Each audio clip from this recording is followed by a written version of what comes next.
जगत के मुसाफिरों, तुम सबको प्रेत बेताल का नमस्कार। मुझे यकीन है तुम सबने कहानियां तो बहुत सुनी होगी, पर क्या तुम जानते हो मैं बेताल हूँ और बेताल के मुंह से निकली रहस्यमय सच्ची कहानियों को तुम्हारी नजरों से छिपा कर रखने की साजिश रची हुई है।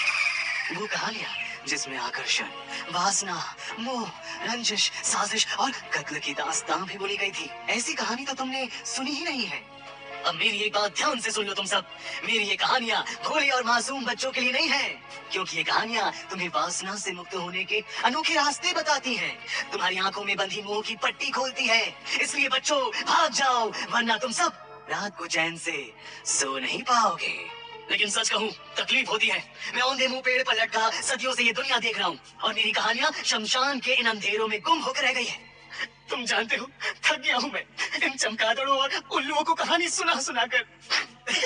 पर अब तुम जो मिले हो मैं तुम्हें जाने नहीं दूंगा। पर याद रखना, अगर तुम में से कोई भी मेरी कहानी सुने बिना वापस गया तो रात में तुम्हारे पंखे पर उल्टा लटक जाऊंगा और फिर कभी वापस नहीं जाऊंगा। लेकिन मेरी एक चेतावनी है, कमजोर और साधु संगति वाले सज्जन मानस, आप सब पहली फुर्सत में यहाँ से निकल जाओ। और हाँ, जो तुम सदियों पुरानी दुनियादारी की सच्ची कहानी सुनना चाहते हो, ऐसी कहानी सुनना चाहते हो जो तुम्हें समझा देगी कि एक इंसान, उसकी वासना कामना से ज्यादा खतरनाक इस दुनिया में कुछ नहीं होता। एक इंसान का दिमाग अपनी भूख को शांत करने के लिए क्या कुछ नहीं कर सकता। कुछ ऐसा दिलचस्प और हिला देने वाली सच्ची कहानियां सुनना चाहते हो तो फिर मेरे साथ बने रहना। और यकीन मानो, जब शमशान के सन्नाटे में मेरी आवाज में कहानियां गूंजती है ना, चीता की राख की कसम मजा आ जाता है। आधी जली लाशें और कब्र में दफन मुर्दे भी जाग उठते हैं। चुप कर, सारा दिन रोता रहता है मनुष्य सिंह का। देख रहा है ना, मैं अपने नए मेहमानों को कहानी सुना रहा हूँ। माफ करना, सामने वाले पीपल के पेड़ पर लटकता प्रेत है। इसके परिवार वाले इसके लिए रोना भूल गए, पर ये बेचारा आंसू बहाना नहीं भूला। हाँ तो कहाँ थे हम? कहानी। चलो तुम्हारे लिए मैं वक्त के पहिए को थोड़ा पीछे घुमाता हूँ और तुम्हें एक अनोखी दुनिया में ले चलता हूँ। तब जब उज्जैन में एक महान सम्राट का राज हुआ करता था। कौन था वो बोलो? बताओ। क्या कहा? नहीं जानते?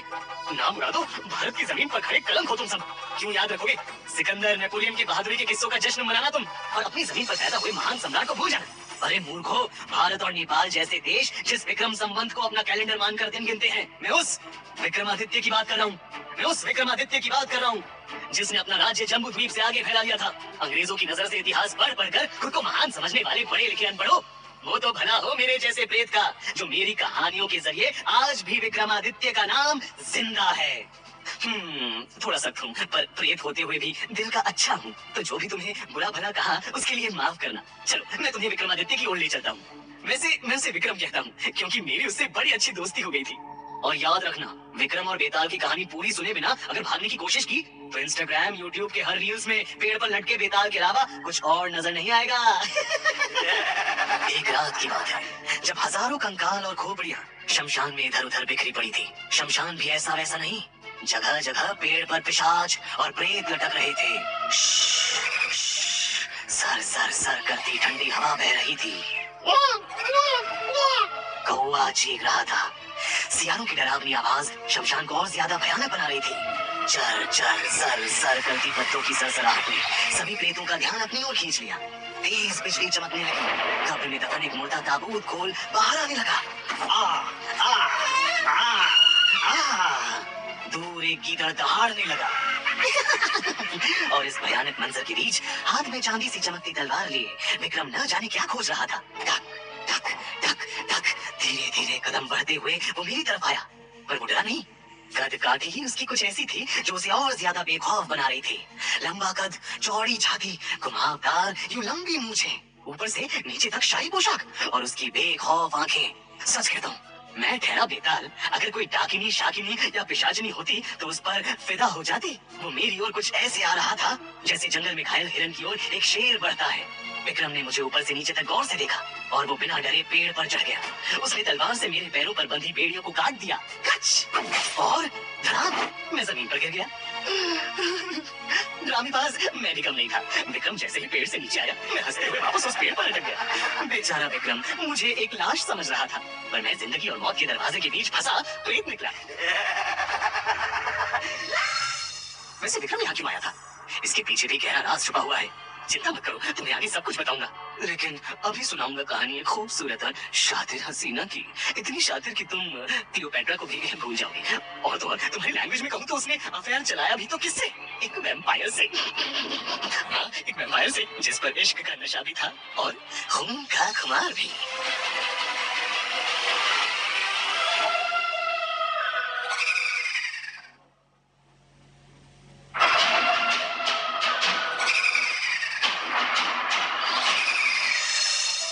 विक्रम बहुत चालाक था। उसने इस बार पेड़ से मुझे जमीन पर नहीं फेंका, बल्कि अपने कंधे पर लटका कर मुझे नीचे ले आया और खामोशी से कंधे पर किसी बोरी की तरह लाद कर वो बाहुबली विक्रम शमशान की धूल में किसी शाही बाग की तरह चलने लगा। अभी तक मैं सिर्फ उसके सामने या तो रो रहा था या तो हंस रहा था। फिर मैंने सोचा कि विक्रम से अब बात करनी पड़ेगी, क्योंकि मुझे ऐसे छोड़ने वाला नहीं है। विक्रम, मुझे ले जाने के लिए तुम्हें बहुत मेहनत करनी पड़ेगी। विक्रम मौन था, ठंडी शैतानी हवा की तरह बिल्कुल शांत। उसने कुछ नहीं कहा, वो बस चलता जा रहा था। वो भले चुप रहता, पर मुझे तो बड़बड़ करने की आदत थी। जानता हूँ तुम जिद्दी हो, मुझे अपने साथ लिए बिना नहीं जाओगे, पर क्या है ना, चुपचाप सफर मुझसे होता नहीं और मुझे उठाने में तुम्हें कष्ट भी हो रहा होगा। तो मैं तुम्हें एक कहानी सुनाता हूँ। डरने की जरूरत नहीं विक्रम। कहानी तुम्हारी और मेरी शख्सियत से ज्यादा रंगीन होगी। तुम्हें बड़ा मजा आएगा और तुम्हारा ध्यान भी भटकेगा। लेकिन एक बात याद रखना, पूरी कहानी के दौरान तुम चुप ही रहना। यदि तुमने कुछ भी कहा तो मैं वापस पेड़ पर चला जाऊंगा। एक और बात, कहानी के खत्म होते ही मैं तुमसे सवाल पूछूंगा। अगर तुमने कुछ भी कहा तो मैं तुरंत उड़ जाऊंगा, लेकिन अगर तुमने सच जानते हुए भी जवाब नहीं दिया तो तुम बुज़दिल कहलाओगे। इतिहास तुम्हें एक कायर कहकर पुकारेगा। तो फंस गए ना राजा विक्रम, तुम बुरी तरह से बेताल के माया जाल में फंस गए। विक्रम ने हामी सर हिलाया और कहानियों का हमारा नया सफर शुरू हो गया। क्या तुम सब जानते हो आगे मैंने विक्रमादित्य को कौन सी कहानी सुनाई? वासना में लिप्त एक लड़की की कहानी, जिसे अलग अलग आदमियों के साथ वन नाइट स्टैंड करने की आदत लग गई थी। पर कहानी की शुरुआत लस्ट में फंसी उस लड़की से नहीं, बल्कि प्यारे से तोता और मैना से होती है। कैसे? चलो बताता हूँ। बात सदियों पुरानी है। पाटलिपुत्र नाम का एक नगर था। तुम्हें पाटलिपुत्र तो याद है ना? अरे ध्रुतो, वही पाटलिपुत्र जहाँ चंद्रगुप्त मौर्य राज किया करता था। वैसे इस पाटलिपुत्र के इतिहास में प्रेम और वासना की कई कहानियां भरी पड़ी है। जैसे चंद्रगुप्त मौर्य एक ग्रीक जनरल की बेटी हेलेना के प्यार में पागल हो गया था और चाणक्य से भी बगावत कर बैठा था। सुनी तो जरूर होगी, अब की बार न कहना कि नहीं सुनी थी। मेरा दिमाग गर्म हो जाता है, इतिहास से कोताही मुझे बर्दाश्त नहीं।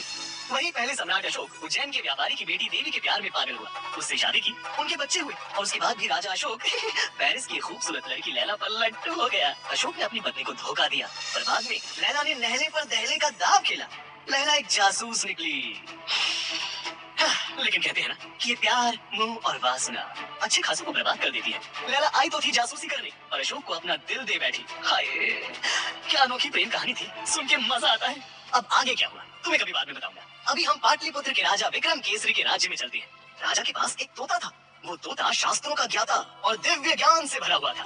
उस तोते के कहने पर ही राजा ने मगध की राजकुमारी चंद्रप्रभा से विवाह किया था। राजकुमारी विदा होकर जब मगध से पाटलिपुत्र आई तो अपने साथ एक मैना को भी लेकर आई। मैना भी तोते की तरह विज्ञान की जानकारी रखती थी। दोनों तोता और मैना राजा रानी की सेवा करते हुए आराम से अपने अपने पिंजरे में रहा करते थे। तोता मैना की कहानी, याद आई मुझे मेरी जवानी। तोता मैना के प्यार में धीरे धीरे पागल हो रहा था। तोते ने ख्वाब देखा कि वो मैना को गले लगाए आराम से एक बिस्तर पर सो रहा है। तोता और मैना दोनों की चोंच एक दूसरे से जुड़ी हुई है। तोते से रहा नहीं गया। एक दिन उसने मैना से अपने प्यार का इजहार कर दिया। तोते ने मैना से कहा, सुनो मैना, जब से मिली है हम दोनों की नैना, मैं तुम्हारे प्यार में पागल हो गया हूँ। मैं चाहता हूँ कि अब हमारे दो पिंजरे एक हो जाए और हम दोनों एक रात एक ही बिस्तर पर सो जाए। तुम मेरी हो जाओ मैना, मैं तुम्हें छूना चाहता हूँ। वादा करता हूँ हमेशा तुम्हारा ध्यान रखूंगा। तुम्हें क्या लगता है मैना तोते की बात सुनकर शर्माई होगी? अरे ना जी, मिजाज की सख्त थी मिस नैना, वो तो चिढ़ गई। मैना नाराज हो गई। वो चिढ़ते हुए बोली, मैं पुरुषों के साथ समागम नहीं करती। समागम समझे? नहीं समझे? रोज उसी में डूबे हो, पर नाटक देखो इनका। समागम मतलब तुम्हारी भाषा में कहे तो इश्क, मोहब्बत, चाहत और काम वासना। क्या समझे? अब समझे ना? मैंने चिढ़ते हुए कहा, तोता मुझे तुम पर भरोसा नहीं है। आज इस डाल पर बैठी हो तो मुझ पर लट्टू, कल किसी और पर लट्टू। मैना की बात सुनकर तोता बहुत दुखी हो गया। उसके स्वाभिमान को ठेस पहुंची। वो बोला, माफ करना मेरी प्यारी मैना, पर पुरुष नहीं होते कब भी। छलिया तो स्त्री होती है। धोखा देना स्त्रियों को आता है। अपनी वासना और मोह में वो अपनों को भी जला सकती है। तोते की इस बात पर दोनों के बीच झगड़ा शुरू हो गया। तब उन दोनों ने शर्त लगाई कि यदि मैना झूठी साबित होती है तो वो तोते से विवाह कर लेगी और फिर मैना को तोते की हर बात माननी पड़ेगी। लेकिन अगर तोते की बात गलत निकलती है तो वो मैना का दास बन जाएगा। फिर तोते को मैना की गुलामी करनी पड़ेगी।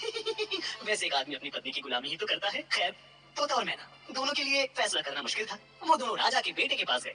राजा के बेटे ने जब उन दोनों के झगड़े के बारे में सुना तो तोते से कहा, तोता, पहले तुम ये बतलाओ कि एक स्त्री कैसे धोखेबाज होती है। मैना, तुम ये बताओ कि पुरुष कैसे चालबाज होते हैं। क्या तुम दोनों अपनी बात साबित कर सकते हो? तोता ने कहा, हाँ बिल्कुल, इसे मैं कहानी से साबित करूंगा ताकि कोई भी मुझे ये न कहे कि मैं अपने मन से बात कर रहा हूँ। और आप सब समझ जाओगे कि स्त्री कैसे धोखा देती है और कितनी कठोर होती है। और मैना ने कहा कि तोते के बाद वो कहानी सुनाएगी जिससे ये साबित हो जाएगा कि पुरुष ही सबसे ज्यादा धोखा देते हैं। फिर तोते ने कहानी सुनाई एक ऐसी लड़की की जिसे दूसरे आदमियों की लत लग गई थी। अपना पति उसे भाता ही नहीं था। तब उस लड़की ने जो किया उस जमाने में उसकी कल्पना करना भी नामुमकिन था। चलो उस कहानी को सुनते हैं।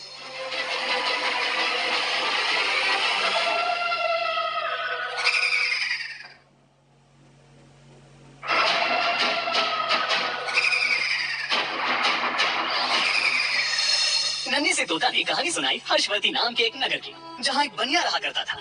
उसकी एक बेटी थी जिसका नाम था वासुदत्ता, जो बहुत ज्यादा सुंदर थी। बनिया अपनी बेटी से बहुत प्यार करता था। बनिया ने वासुदत्ता की शादी समुद्रदत्त नाम के एक लड़के के साथ कर दी। समुद्रदत्त सीधा साधा और सज्जन इंसान था। वो भी वासुदत्ता की तरह बहुत ज्यादा खूबसूरत था। जब वो सड़क पर चलता था तो लड़कियां मुड़ मुड़ कर उसे देखा करती थी। वासुदत्ता और समुद्रदत्त की पहली रात अच्छी बीती, वैसे ही जैसी आजकल हर जोड़े की बीती है, क्योंकि पहली रात में तो सब नया होता है तो सब कुछ अच्छा ही होता है। समुद्रदत्त ने अपना सारा प्यार वासुदत्ता पर उड़ेल दिया, लेकिन वासुदत्ता को संतोष नहीं हुआ। उसे ऐसा लगा जैसे उसके पति में कोई कमी है। वासुदत्ता वासना की भूखी थी। उसके लिए अपनी शारीरिक संतुष्टि मानसिक संतुष्टि से ज्यादा मायने रखती थी। समुद्रदत्त उसका खूब ख्याल रखता था, लेकिन वासुदत्ता को समुद्रदत्त से अपनी वासना की तृप्ति की चाह थी। तुम्हारी भाषा में कहूँ तो वासना की मारी लड़की बेचारी, पर क्या कर सकते हैं, भगवान ने ये भला बनाई ही ऐसी है। एक बार जब वासुदत्ता का पति अपने घर गया तब वासुदत्ता अपने पिता के घर में अकेली थी। उसने दूर से एक पुरुष को देखा। उस सुंदर युवक को देखकर वो चंचल स्त्री कामाग्नि में जलने लगी। उसने एक छोटा सा पत्र लिखा और अपनी सहेली के जरिए वो पत्र उस लड़के तक पहुंचा दिया। उस चिट्ठी को पढ़ते ही वो लड़का वासुदत्ता से मिलने पहुंच गया। वासुदत्ता अपने प्रेमी के प्यार में खो गई। दोनों के होंठ एक दूसरे से जा मिले। दोनों एक दूसरे के पूरे बदन को पागलों की तरह छूने लगे, कभी हथेली से तो कभी होठों से। वासुदत्ता की सहेली खिड़की से सब कुछ देख रही थी। देखने के साथ साथ वो पहरेदारी भी कर रही थी। और सच कहूं, उसकी सहेली सोच रही थी कि काश वो लड़का आज उसका होता और वासुदत्ता की जगह वो होती तो कितना अच्छा होता। खैर, वासुदत्ता की सहेली की देखरेख में वासुदत्ता ने अपने प्रेमी के साथ कई रात बल्कि कई दिन भी बिताए और ऐसे ही ये सिलसिला चलता रहा। एक दिन समुद्रगुप्त अपने घर से वापस अपने ससुराल लौट आया। बनिया और उसकी पत्नी ने अपने दामाद का सच्चे दिल से स्वागत सत्कार किया। रात में वासुदत्ता सज सवर कर अपने पति के कमरे में गई। समुद्रगुप्त बहुत दिन बाद अपनी पत्नी वासुदत्ता से मिला था, जिससे वो अथाह प्रेम करता था। उसने अपना पूरा प्यार अपनी पत्नी पर लुटा दिया। समुद्रगुप्त ने वो सब कुछ किया जो वासुदत्ता चाहती थी। एक ही बिस्तर पर 3 घंटे एक दूसरे के साथ बिताने के बावजूद भी वासुदत्ता को संतोष नहीं हुआ। अभी भी उसे अपने उसी प्रेम की याद सता रही थी। समुद्रगुप्त को नींद आ गई, लेकिन वासुदत्ता अपने ही बिस्तर पर किसी प्यासी नागिन की तरह करवटें बदल रही थी। उसी समय एक चोर वासुदत्ता की हवेली के अंदर आया। वासुदत्ता को जागता देख वो चुपचाप एक अंधेरे कोने में सिमट कर खड़ा हो गया। वासुदत्ता अपने प्रेमी से मिलने को बेचैन हो रही थी।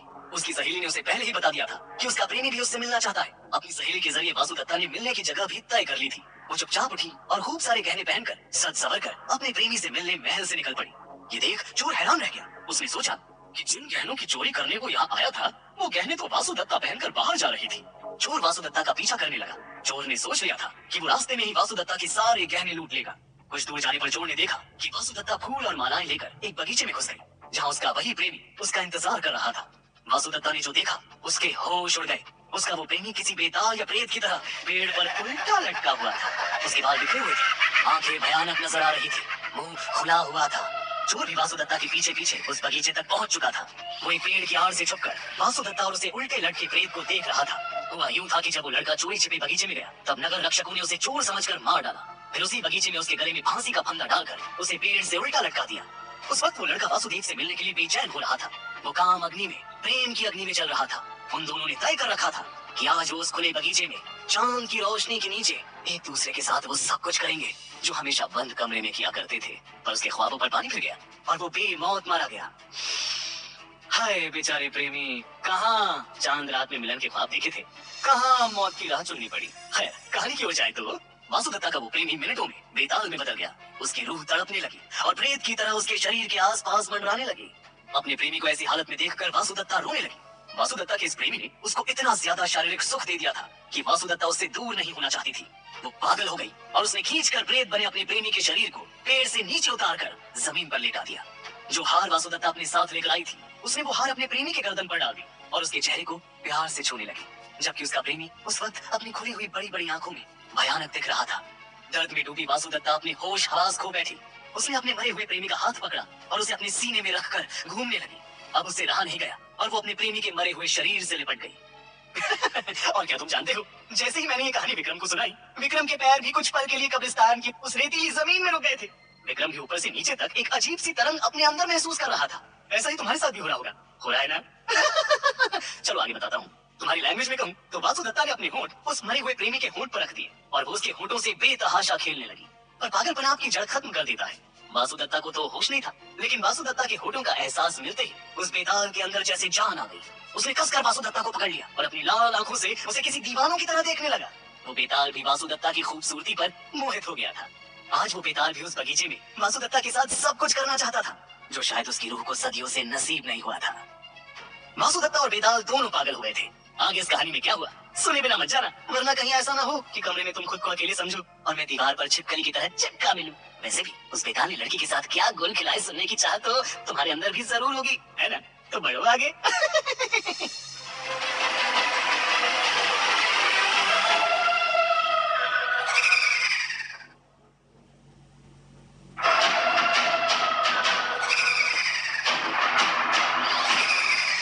बेताल और वासुदत्ता एक दूसरे को चूम रहे थे। तुम्हारी भाषा में कहूँ तो वो दोनों खुले चांद के नीचे राज रचा रहे थे। ये सुनकर तुम सोच रहे होंगे कि उस जमाने में बेताल ने विक्रमादित्य को ऐसी कहानी सुनाई। अरे नहीं नहीं, ऐसा कैसे हो सकता है? हमने तो विक्रम बेताल टेलीविजन सीरीज या विक्रम बेताल की दूसरे पर्दे पर उतारी गई कहानियों में ये सब कुछ नहीं देखा है। इसलिए तो सबसे पहले तुम्हें बता दिया था कि मेरी कहानियों को छुपाने की साजिश रची गई है। लेकिन आज मैं उस साजिश का पर्दाफाश करने आया हूँ। जो बेताल हजारों साल से दुनिया देख रहा है, वो तुम्हें दुनियादारी की हर कहानी हर एंगल में सुना सकता है। क्या समझे? मजा आ रहा है ना? तो फिर आगे सुनो।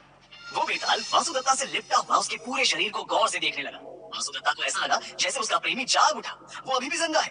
वो एक बार फिर उसके प्यार में पागल हो गई। उसके अंदर की वासना की भूख ने उसे सोचने समझने लायक नहीं छोड़ा था। वो फिर से अपने प्रेमी को चूमने लगी, उसके होठों के साथ खेलने लगी। वो बेताल भी उसका साथ देने लगा। बेताल को भी ऐसा करने में बहुत मजा आ रहा था और वासुदत्ता तो हमेशा से इसी पल के इंतजार में रहती थी। लेकिन बेताल तो बेताल होता है। नरम होठों का रस पान करने के बाद उसके अंदर खून की प्यास जाग गई और उस बेताल का मन वासुदत्ता के खून के लिए तड़पने लगा। अब वो वासुदत्ता के होठों से खेलने के बजाय उसके होठों को काटने लगा। वासुदत्ता अब दर्द से चीखना चाहती थी और उसकी चीख बेताल के अंदर ही दबकर रह गई थी। उसके होठों से खून बहने लगा था। तभी उस बेताल ने वासुदत्ता की नाक को भी काट लिया और उसके खून का स्वाद चखने लगा। वासुदत्ता जोर से चीख पड़ी और उस बेताल से दूर हट गई। वो चोर छिपकर सब कुछ देख रहा था। वासुदत्ता की नाक से खून बहने लगा। दर्द में तिल मिलाती वासुदत्ता तुरंत उस बेताल से दूर हट गई और रोती भागती हुई महल लौट गई। चोर वासुदत्ता के पागलपन को देखकर हैरान था। उसकी जिज्ञासा और ज्यादा बढ़ गई। अब वो चोरी करने से ज्यादा ये समझना चाहता था कि वासुदत्ता जैसी वासना में पागल लड़की आगे क्या करेगी। चोर भी उसके पीछे पीछे महल चला गया। वो फिर से छुपकर महल का सारा नजारा देखने लगा। वासुदत्ता अपने कमरे में पहुंची, जहां अभी भी उसका पति समुद्रगुप्त चैन की नींद सो रहा था। वासुदत्ता बेवजह जोर जोर से चीखने और रोने लगी। वो बचाओ बचाओ चिल्लाने लगी। इस तरह बार बार उसका रोना चिल्लाना सुनकर उसके माता पिता भागते हुए इस कमरे में आए। वहां पहुंचकर जब उसके पिता ने देखा कि उनकी प्यारी बेटी के नाक और कान से खून बह रहा है, वो गुस्से से पागल हो गए। वासुदत्ता ने रोते हुए अपने पिता से कहा कि मेरा पति मुझ पर अत्याचार कर रहा है, वो वैशी दरिंदा है। अगर मैं उसकी वासना को तृप्त न करूं तो ये मेरा यही हाल करता है। तब उसके पिता ने गुस्से में अपने जमाई को रस्सियों से बांध दिया। उसके पति ने सफाई देने की बहुत कोशिश की, लेकिन किसी ने उसकी बात नहीं सुनी। सब वासुदत्ता की रोती हुई आवाज और उसके चेहरे के घावों को देखकर वासुदत्ता के पक्ष में हो गए थे। रात कैसे बीती किसी को नहीं पता चला। सुबह होने से पहले वो चोर वहां से चला गया। समुद्रदत्त का ससुर अपने दामाद और बेटी को लेकर राजा के पास राजा के दरबार में पहुंचा। वासुदत्ता ने रोते हुए राजा को सारी कहानी सुनाई। राजा ने भी समुद्रदत्त को ही दोषी करार दिया और उसे फांसी की सजा सुना दी। समुद्रदत्त को फांसी दी जानी है, ये खबर ढोल पीट पीट कर पूरी नगर में फैला दी गई। जब चोर के कानों तक ये बात पहुंची तो वो भागता हुआ उस जगह पर पहुंचा जहां समुद्रदत्त को फांसी दी जा रही थी। चोर ने बीच में ही आकर फांसी की सजा को रुकवा दिया और राजा के पास जाकर उस रात की पूरी घटना सच सच बता दी। वो चोर उस रात की घटना का चश्मदीद गवाह था। वो अपनी बात साबित करने में कामयाब हो गया। राजा ने समुद्रदत्त को छोड़ दिया। चोर सभी को उस बगीचे में ले गया जहां वासुदत्ता का प्रेमी एक लाश की तरह पड़ा हुआ था। उसके चेहरे पर वासुदत्ता का खून लगा हुआ था। राजा ने वासुदत्ता के दोनों कान भी कटवा दिए और उसे देश निकाला दे दिया। चोर की सच्चाई देखकर उसे नगर का पहरेदार बना दिया गया। अब चोर रात को चोरी करने के बजाय नगर रक्षक बनकर पहरा दिया करता था। तोता की कहानी खत्म हुई। तोता ने अपनी कहानी से साबित कर दिया कि एक लड़की जब वासना और मोह के जाल में फंस जाए तो किस हद तक आगे बढ़ सकती है और कितनी गलत हो सकती है। लेकिन अब बारी मैना की थी। और तुम जानते हो मैना ने क्या कहानी सुनाई? मैना ने कहानी सुनाई एक अय्याश पति की जो शराब और दूसरी लड़कियों के नशे में पागल था। चलो इस कहानी को आगे सुनते हैं और फिर तोता और मैना की लड़ाई की तरफ वापस चलते हैं और समझते हैं विक्रम के जवाबों के साथ कि एक स्त्री ज्यादा गलत होती है या फिर एक पुरुष। और सुनो, जिंदगी के खूबसूरत मुसाफिरों, चेतावनी है, आगे की कहानी सुने बिना मत जाना, क्योंकि लड़ाई एक लड़के और लड़की के बिहेवियर की है। तो जनता जनार्दन का कहानी के अंत तक पहुंचना भी जरूरी है ना? तो चलो मेरे साथ आगे। वैसे तुम तब तक अपनी राय मशवरे कमेंट बॉक्स में लिख सकते हो।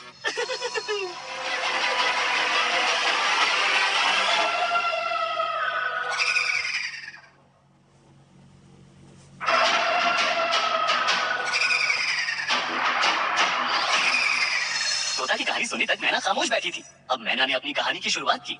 मैना की कहानी की शुरुआत हुई कामंतिका नगरी से, जहाँ अर्थदत्त नाम का एक बहुत धनी व्यापारी रहता था। उस व्यापारी के यहाँ एक बेटा हुआ। व्यापारी ने उसका नाम धनदत्त रखा। अपने पिता की मौत के बाद धनदत्त बुरी संगत में उठने बैठने लगा। उसके कुछ दोस्तों ने उसे जुए और शराब की लत लगा दी। थोड़े ही दिनों में धनदत्त का सारा धन खत्म हो गया और वो सिर्फ नाम का ही धनदत्त रह गया। धन तो उसकी जिंदगी से गायब हो गया था। धनदत्त अपना देश छोड़कर चंदनपुर नाम के एक गांव में पहुंच गया। वहाँ उसकी मुलाकात एक व्यापारी से हुई। व्यापारी ने धनदत्त का कुल और गोत्र पूछा। धनदत्त ने सब कुछ बता दिया। व्यापारी को लगा कि धनदत्त एक अच्छे परिवार से संबंध रखता है। उसने रत्नावती नाम की अपनी बेटी की शादी धनदत्त से कर दी। उस व्यापारी ने अपनी बेटी और दामाद को खूब सारा धन और दहेज दिया। धनदत्त वहीं अपने ससुराल में ही रहने लगा। शुरुआत में धनदत्त का व्यवहार अपनी पत्नी के प्रति बहुत अच्छा था, क्योंकि उसे पता था कि इस घर के अलावा उसके पास रहने का कोई दूसरा ठिकाना नहीं है। समय बीतता गया और धनदत्त की बुरी आदतें वापस उसकी ओर आने लगी। अब उसके पास पैसे की कमी नहीं थी।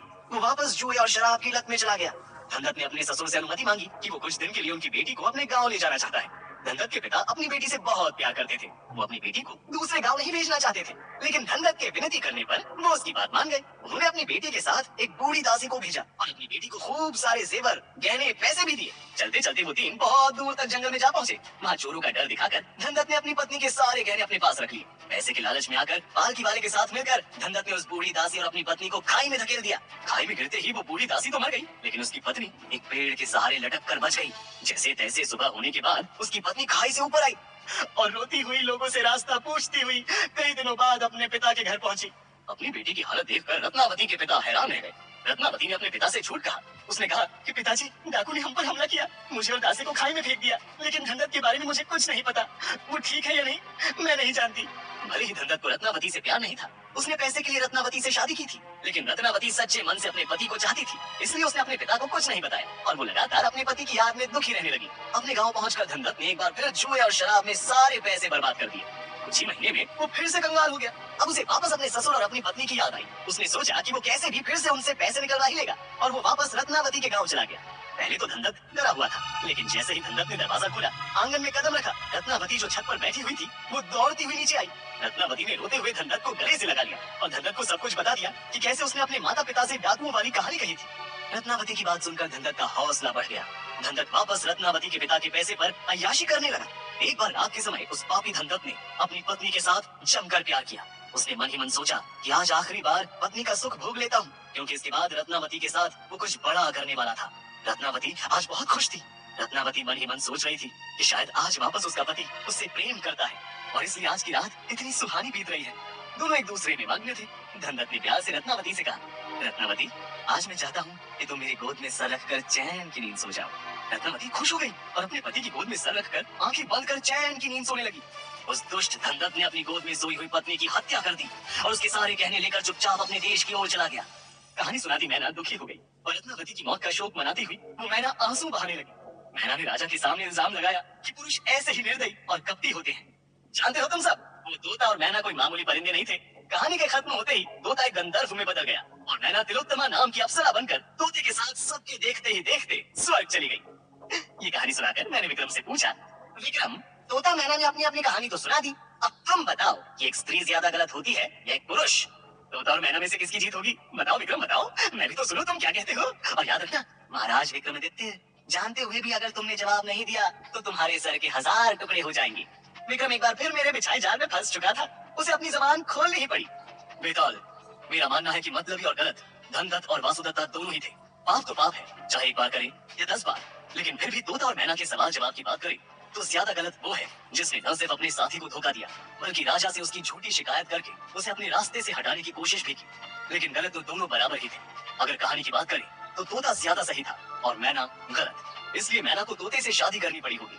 पर मुझे पता है तोते ने मैना का खूब ख्याल रखा होगा और वो एक पिंजरे में हंसी खुशी रहते होंगे। अब वैसे वो दोनों स्वर्ग लोग चले गए थे कि मुझे लगता है कि तिलोत्तमा ने गंधर्व से शादी कर ली होगी।